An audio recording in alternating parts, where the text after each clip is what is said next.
কথা বলেন। রাসূলের দিকে আঙ্গুল উঠেছিল একটা, ফাখাযা বিয়াদিহি হাজারা, এক হাতে একটা পাথর নিচে মারার জন্য। তাহলে হাতে পাথর নিয়েছিল এক হাতে, মারতে চেয়েছিল এক হাতে, কিন্তু আল্লাহ পাক কেন বললেন ধ্বংস হোক আবু লাহাবের দুই হাত? এজন্য জগৎ ভিক্ষা পাওয়ালেন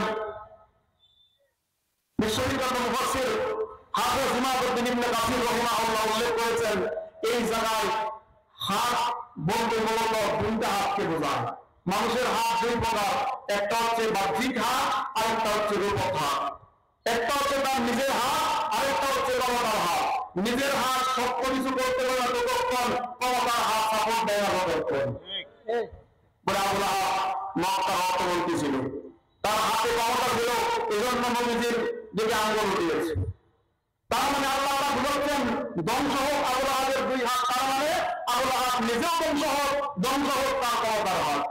আজকে 90% মুসলমানের দেশে দাঁড়িয়ে বিশ্বনবীকে বিরক্তি করা হয়, রাষ্ট্রধর্মকে বিচ্ছিন্নকে ষড়যন্ত্র করা হয়, ইসলামকে বাদ দেওয়ার ষড়যন্ত্র করে দেওয়া, এই জামানা টাটকা আবু লাহাব করা, আর কোনোটাই বলে সরকার হয়ে যাওয়া, আবু লাহাবের নাম ভাব আজকে বর্তমান জামানার আবু লাহাব করা আমি বলবো, আপনারা মিলে আমি বলি। বিশ্বনবী মুহাম্মদ রাসূলুল্লাহ সাল্লাল্লাহু আলাইহি ওয়াসাল্লাম দিনের দাওয়াত দিচ্ছেন, দিন দাওয়াত দিচ্ছেন। আমার প্রিয় ভাইরা, আবু লাহাবের সমস্যাগুলো আজকে আমাদের জানা দরকার। তাফসীরে খাজের মধ্যে বিশ্বনবী মুহাম্মদ রাসূলুল্লাহ সাল্লাল্লাহু আলাইহি ওয়াসাল্লাম মানুষের দুয়ারে দুয়ারে দাওয়াত পৌঁছে দিতেন। হযরত মৌসুম যখন শুরু হয়ে গেল, জুলমাজাত বাজারের মধ্যে নবীজি দাওয়াত দিচ্ছেন, ইয়া আইয়ুহান নাস কুলু লা ইলাহা ইল্লাল্লাহ, ও আমার কওমের লোকেরা তোমরা কোরআন বাজার কোনো মাবুদ নাই। আবু লাহাব পিছনে পিছনে যেতেন আর মানুষদেরকে ডাক দেয়া বলতেন, ইয়া আইয়ুহান নাস লা তুসাদ্দিকুহু ফাইন্নাহু মাজনুন, সাবধান, মুহাম্মদ এই কথা বলে মুহাম্মদের কথা তোমরা বিশ্বাস করবে না, কারণ মুহাম্মদ হচ্ছে একজন পাগল। ইয়া আইয়ুহান নাস লা তুতিউহু ফাইন্নাহু সাদিকুন কাযযাব, সাবধান, মুহাম্মদের অনুসরণ করবে না, কারণ মুহাম্মদ হচ্ছে একজন মিথ্যাবাদী। নাউযুবিল্লাহ। বিশ্বনবী খুব কষ্ট পেতেন। তাহলে এই কথাটা বোঝা যায়, কোরআনের দাওয়াত যখন নবীজি দিতেন, কোরআনের দাওয়াতে বাধা দেওয়া, বিশৃঙ্খলা করা, হট্টগোল করা, এই কাজ ছিল আবু লাহাবের, এই চরিত্র ছিল আবু জাহলের। কোরআনে আল্লাহ পাক বলেন, ওয়াকাল আল্লাযীনা কাফারু লা তাসমাউ লিহাযাল কুরআন, মক্কার কাফের আবু জাহল আবু লাহাব বলতো, সাবধান, মুহাম্মদ যে কোরআনের দাওয়াত দেয় তোমরা ওই কোরআন শুনবা না। তাহলে কোরআনের মজলিসে বাধা দেওয়া ছিল আবু লাহাবের কাজ, কোরআনের মজলিসে বাধা দেওয়া ছিল আবু জাহলের কাজ। আজকে যারা বাংলাদেশে 90% মুসলমান দেশে যারা কোরআনের মাহফিলে বাধা দিয়েছিল, তাফসীর মাহফিল বন্ধ করেছিল, মুস্তাহিদের শরীরের মধ্যে আবু লাহাবের আবু লাহাব নাই, আবু জাহল নাই, মারা গেছে, কিন্তু রক্ত আজম হচ্ছে না, রক্ত আছে না নাই? মানে রক্ত আছে না নাই? নাই। রক্তের প্রভাব বড় মারাত্মক, রক্তের প্রভাব বড় মারাত্মক। একটা গল্প বলি আপনাদেরকে। এক লোক খুব সম্পদওয়ালা, তো ওনার ক্যান্সার হয়েছে, রক্ত দরকার, কিন্তু এই গ্রুপের রক্ত পাওয়া যাচ্ছে না। খুঁজতে খুঁজতে পাইছে এমন এক ব্যক্তির কাছে যে হচ্ছে জগতের সবচেয়ে বড় তথ্য, একদম কৃপণ মানুষ, 2 টাকা দাম করে না, সম্পদ কমে যাবে এই বলে। আচ্ছা বলেন, যেই লোক মানুষকে 2 টাকা দাম করে না, সম্পদ কমে যাবে এই বলে, সে কি স্বেচ্ছা রক্ত দিবে? রক্ত দিচ্ছে না। ওই সম্পদওয়ালা লোক জোর করে তার কাছ থেকে 2 ব্যাগ রক্ত নিচ্ছে।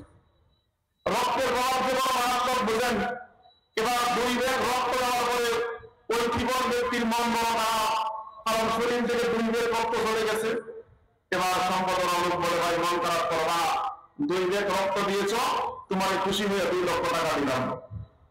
কৃপণ লোক 2 লক্ষ টাকা পায়, বলছিল, স্যার রক্ত লাগিয়ে আরেক দেখলেন। কারণ তার হিসাব খুব সহজ, 2 ব্যাগ রক্ত দিয়েছি, 2 লক্ষ টাকা পেয়েছি, যদি আরো 1 ব্যাগ দিই তাহলে আরো 1 লক্ষ টাকা পাবো। তো সম্পদ লোক বলতে আজকে দরকার নাই, 3 মাস করে লাগলে আবার তোমার কাছে দেওয়া হবে। এবার 3 মাস পরে আবার বলছে তাড়াতাড়ি আসো, রক্তের প্রয়োজন। বলতে দেরি হয়েছে, না কারণ সে খুব ভালো করে জানে আগে 2 বেড দিয়েছিলাম, 2 লক্ষ টাকা পেয়েছি, এবার যদি আরো 1 বেড দিই তাহলে কমপক্ষে আরো 1 লক্ষ টাকা পাবো। এবার রক্ত দিল, বিদায় নিয়ে যখন চলে আসবে ওই সম্পদ হলো তারা খুশি হয়ে পকেট থেকে 10 টাকা দিচ্ছে। কি বলবো, কেটে গেছে ভাই। গত 3 মাস আগে 2 লাখ রক্ত দিয়েছিলাম, 2 বেড রক্তের কারণে 2 লক্ষ টাকা দিছ, হিসাব করে আজকে 1 বেড দিয়েছি, 1 লক্ষ টাকা পাই, 10 টাকা কেন দিলাম? বলে শোন, ওই সময় আমি ছিলাম সম্পদওয়ালা, তুই ছিলেন দীপন, তোর রক্ত যখন আমার শরীরে আসছে আমি নিজেই দীপন হয়ে গেছি। তাহলে রক্তের গলা আবু জাহেল দোষাই বানাই, কিন্তু এদের রক্ত আগে বসে নাই, সমাজে আবু ফেরা নাই, বলে ফেরা নাই। বিগত সালে আমরা দেখেছি মাহফিল করতে অনুমতি দেওয়া লাগতো, অনুমতি নেওয়ার কারণে একবার থানাতে যান, একবার জেলাতে যান, একবার ইউনিয়নে যান, বিভিন্ন ভাবে পেরেশানি করার পরেও টুঙ্কো জবাব দিয়া সমস্ত আয়োজন সম্পূর্ণ হওয়ার পর মাহফিল বন্ধ করে দিয়েছে।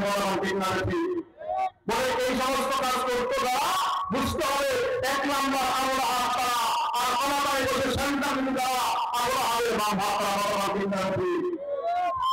আমার ভাইয়েরা, আল্লাহর 2 নম্বর অপরাধ, বিশ্বনবী মুহাম্মদুর রাসূলুল্লাহ সাল্লাল্লাহু আলাইহি ওয়াসাল্লামের ছেলে সন্তান হতো আর মারা যেত, ছেলে সন্তান হতো আর মারা যেত, নবীজির মন বাবা। এবার একজন ছেলে সন্তান হয়েছে, নবীজির বাবা ছিল না, বাবা হিসেবে সন্তানের নাম রেখেছে আব্দুল্লাহ, তাফসীরে শুধু তার নাম ছিল তাহের অতয়িব। কিন্তু কিছুদিন পর ওই সন্তানটাও যখন মারা গেল, আবুল মানুষের বাড়িতে বাড়িতে ওই সময় মিডিয়া ছিল না, ওই সময় ফেসবুক টুইটার ছিল না, ওই সময় পত্রিকা ছিল না, টেলিভিশন ছিল না। মানুষের বাড়িতে বাড়িতে যাইতেন, গিয়া গিয়া বলতেন, শোনো মুহাম্মদের বংশ নির্বংশ হয়ে গেছে, মুহাম্মদের নাম দেওয়ার বাবা পৃথিবীতে আর কেউ নাই। বলেন তো আপনাদের বংশ নির্বংশ হয়ে গেছে? নাম দেওয়ার কেউ নাই? আল্লাহ বলেন আমি তো আপনি মন খারাপ করবেন না। আল্লাহ বলেছে আপনার বংশ নির্বংশ হয়ে গেছে, আপনার নাম নেওয়ার মতন কেউ নাই, বরং আমি আপনার নাম সমুন্নত করলাম। আল্লাহ রাসূলের নামকে সমুজ্জ্বল করেছেন, বরং আল্লাহ আবু জাহেলের নাম নেওয়ার মতন কোনো পৃথিবীর সবচেয়ে সুন্দর এবং ব্যবহৃত নাম হচ্ছে মুহাম্মদ। সুবহানাল্লাহ। কিন্তু যদি আমি আপনাকে আজকে বলি 1 লক্ষ টাকা দেব, আপনার ছেলের নাম আবু জাহেল রাখবেন? একজন লোক পাওয়া যাবে না। যদি বলা হয় আপনাকে 10 লক্ষ টাকা দেব, আপনার নাতির নামটা ফেরাউন রাখেন, পৃথিবীর একজন লোক পাওয়া যাবে না। কিন্তু মুহাম্মদ ঘরে ঘরে আছে না নাই? নাই। তো নবীজির সন্তান মারা গেছে, আল্লাহ মানুষের বাড়িতে বাড়িতে যাইতেন আর লোকদেরকে বলতেন, শোনো মুহাম্মদের বংশ নির্বংশ হয়ে গেছে। বিশ্বনবী খুব কষ্ট পেয়েছেন, আল্লাহ তার সন্তান দিচ্ছেন, হাবিব আপনি টেনশন করবেন না, আপনি টেনশন করবেন না, আপনার নাম সমুজ্জ্বল থাকবে। তাহলে বোঝা যায় ওই জামানার আবু জাহেলরা তথ্য সন্ত্রাস করতো মানুষের বাড়িতে বাড়িতে গিয়া, আর বর্তমান জামানার আবু জাহেলরা টেলিভিশনের পর্দায় বসে মিডিয়ার সামনে বসে সাইকুল হাদিসদেরকে মিথ্যা মামলা দেয়,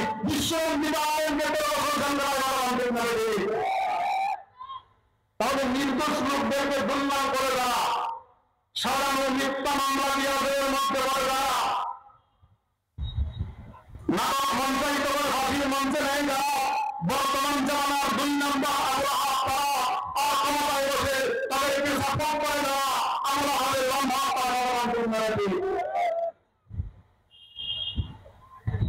3 নম্বর অপরাধ ছিল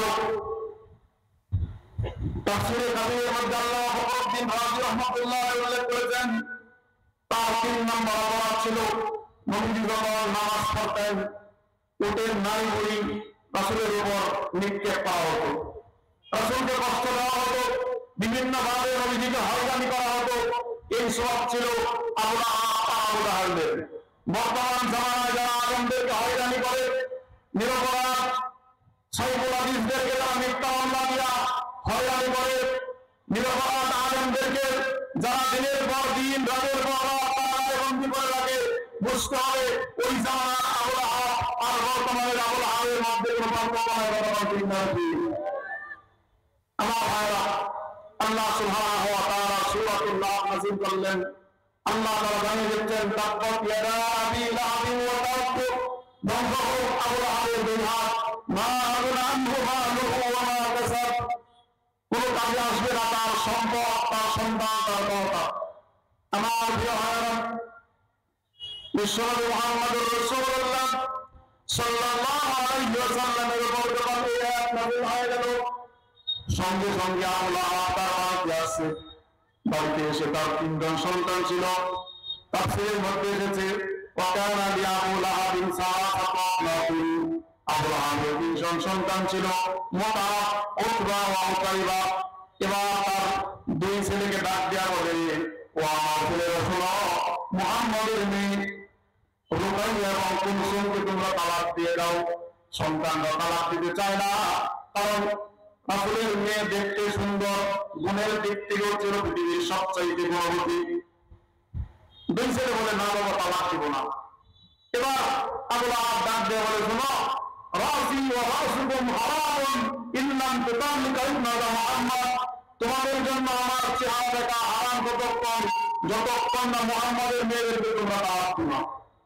যদি তালাক দিতে না দাও, আমার সম্পদ থেকে বহিষ্কার করবো, আমার ঘর থেকে তোমাকে বের করে দিব।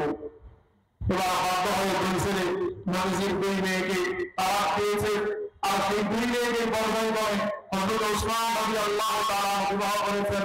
এজন্য তারিখের কিতাবে হযরত ওসমানকে বলা হয় ওসমান বিন নুআইম রাদিয়াল্লাহু তাআলা। সুবহানাল্লাহ। আমার প্রিয় ভাইরা, এবার বিশ্বনবী মুহাম্মদুর রাসূলুল্লাহ সাল্লাল্লাহু আলাইহি ওয়াসাল্লাম কাবার পাশে কোরআন তেলাওয়াত করছিলেন। এমন সময় আবু লাহাবের ছোট ছেলে উতাইবা এসে বলে, ও মুহাম্মদ, তুমি যে কোরআনের দাওয়াত দাও, এই কোরআনের দাওয়াত আমি বিশ্বাস করি না। বিশ্বনবী যখন সূরাতুন নজম তেলাওয়াত করতেছিলেন, সঙ্গে সঙ্গে উতাইবা এসে বলে, আমি তোমার কোরআন বিশ্বাস করি না। সম্মানিত উপস্থিতি, আপনারা দেখতে পাচ্ছেন আজকের মাহফিলের প্রধান আলোচক আমাদের সকলের প্রিয় মুফাসসির, আন্তর্জাতিক খ্যাতি সম্পন্ন মুফাসসির কোরআন হযরত মাওলানা ডক্টর আবুল বারাকাত বশর হাফিজাহুল্লাহ আমাদের মাঝে উপস্থিত হয়েছেন। সকলে বলি আলহামদুলিল্লাহ।